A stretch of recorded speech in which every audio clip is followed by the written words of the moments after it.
తేడా వస్తే ఉగ్ర నరసింహుడే, దయతో చూస్తే చందమామ కంటే మంచోడు, తప్పు కనిపిస్తే ఖబర్దార్ అనే ఆయన ఇప్పుడు శాంతి కాముకుడిగా మారిపోయారు.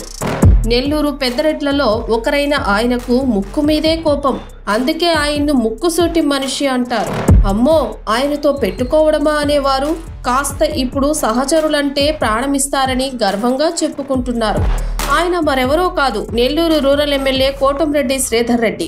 తన వారైనా తప్పు చేస్తే వదలొద్దనే గాంధీగిరి ప్రదర్శిస్తున్నారు. ఆయనలో ఈ మార్పు చూసిన వారంతా అసలేమైంది, ఈయనకి ఎందుకిలా మారిపోయారు, ఈయన ఆయనేనా అని డౌట్ పడుతున్నారు.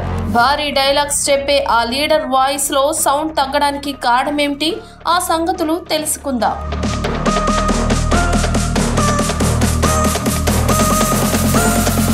నెల్లూరు రాజకీయాల్లో ఫైర్ బ్రాండ్ గా పేరున్న ఎమ్మెల్యే కోటంరెడ్డి శ్రీధర్ రెడ్డి మాటలను తూటాల్లా పేల్చడంలో దిట్ట.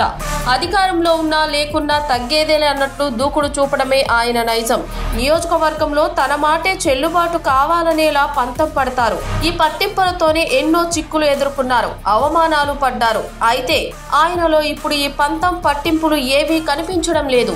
వరుసగా మూడోసారి గెలిచి హ్యాట్రిక్ కొట్టిన కోటంరెడ్డి ఇంతకు ముందులా దూకుడు చూపించకపోవడంతో జిల్లా రాజకీయాల్లో చర్చకు దారితీసింది.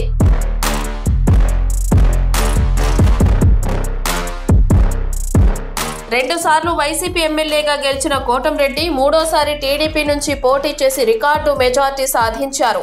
అయితే రెండోసారి ఎమ్మెల్యేగా ఉండగా వైసీపీ అగ్ర నాయకత్వంతో విభేదించి బయటకు వచ్చిన ఆయన గత ఏడాదిన్నరగా తీవ్ర అవమానాలు ఎదుర్కొన్నారు, ఇబ్బందులు పడ్డారు. ఆ సమయంలో తనను తాను రక్షించుకునేందుకు తీవ్ర స్వరంతో హెచ్చరికలు చేసిన కోటంరెడ్డి మూడోసారి గెలిచిన తర్వాత గత ప్రభుత్వంలో ఇబ్బంది పెట్టిన వారికి చుక్కలు చూపిస్తారని అంతా అనుకున్నారు. తన అనుచరులు సైతం ఎన్నికల ఫలితాలు వచ్చిన కొత్తలో ఈ తరహా హెచ్చరికలతో నెల్లూరు రాజకీయాల్లో దుమారం రేపారు. ఎన్నికల ఫలితాలు వెలువడిన మరునాడైతే వైసీపీ కీలక నేతలను రెచ్చగొట్టేలా వారి ఇళ్ల చుట్టూ ఫ్లెక్సీలు పెట్టి కవ్వింపులకు దిగారు.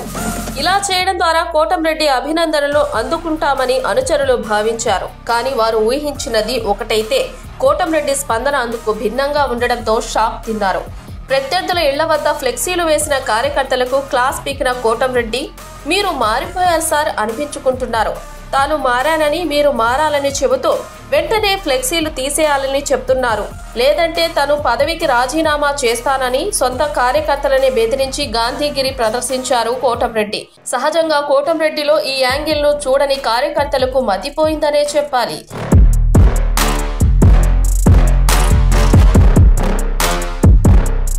CM Chandrababu, deputy CM Pawan Kalyan ఆదేశాలు ఖచ్చితంగా పాటించాలని చెబుతున్న కోటంరెడ్డి ఈ మధ్య తీసుకున్న మరో నిర్ణయం కూడా చర్చనీయాంశమవుతోంది.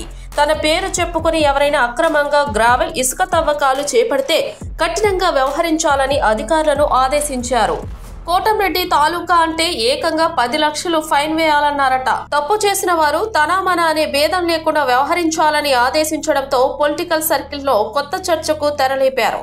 రాజకీయంగా దూకుడు తగ్గించిన కోటంరెడ్డి అవినీతి వ్యవహారాల విషయంలోనూ కేడర్ను కంట్రోల్ చేయడం ఆసక్తికరంగా మారింది.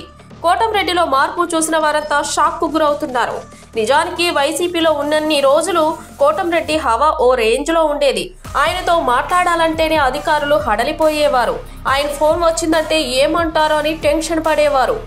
వైసీపీ నుంచి బహిష్కరణ వేటు పడిన అదే స్పీడ్ కనబరిచేవారు. దమ్ముంటే రా చూసుకుందామా సవాళ్లు విసిరేవారు. కానీ ఇప్పుడు సవాళ్ల స్థానంలో శాంతి వచనాలు వల్లవేయడం ఇంట్రెస్టింగ్ గా అనిపిస్తోంది.